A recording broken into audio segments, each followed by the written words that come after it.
ZOV Squad 22, developed by SPN Studios, is a game which takes place in the 2014 to current day Russo-Ukraine war.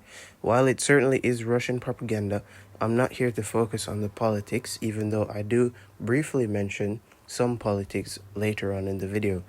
I'm just here to give a general review on the game itself.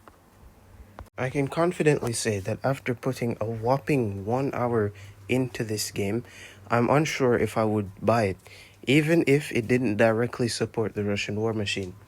And it's not because of my obvious shitty tactical intelligence when it comes to playing games like these. Based off of the demo alone, it feels like one of those games that you play, have a bit of fun, and then move on and delete after you've done playing it.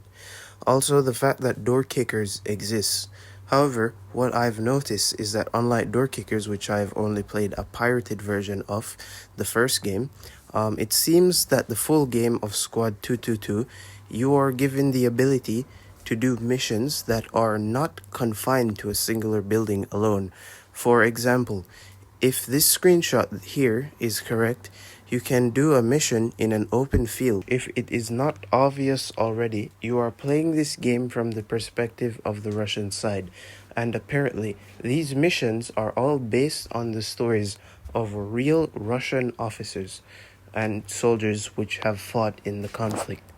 Considering this, I would be interested in seeing how drones affect the actual gameplay if they are included, seeing as they are a major part of the war itself, even being used in CQB engagements.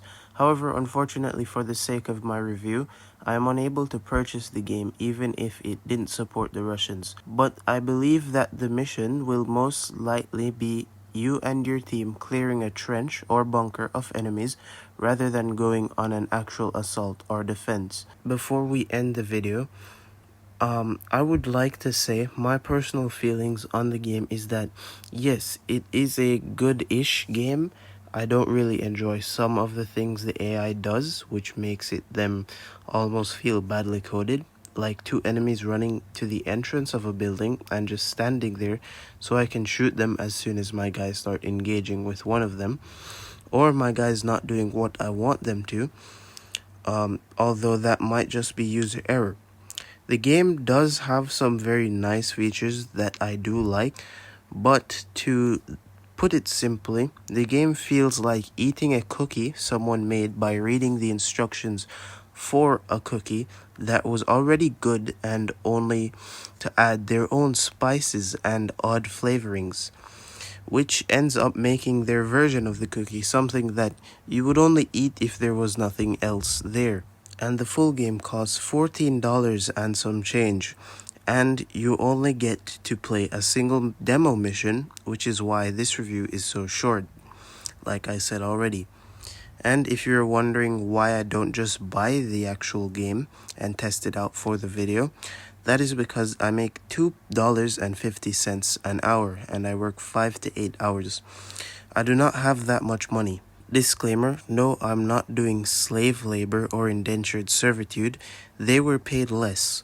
Not only this, but to get political, I don't want the devs to take my money and use it as donations to the Russian army in any way. In conclusion, to make it short, this game is pretty mid, not gonna lie. And I haven't played it again since I recorded the gameplay. However, I do like the concept of taking the globally accepted bad guy in a war, or just the bad guys in general, and putting you in their position. This isn't something many games do, and if they do, your character usually has some sort of moral good inside them, which makes them redeemable or switches sides later on in the story. It's a shame that the games that do push the limit with these things are just edgy or actually supporting those deemed as the bad guy. Thanks for watching, like and subscribe. Bye.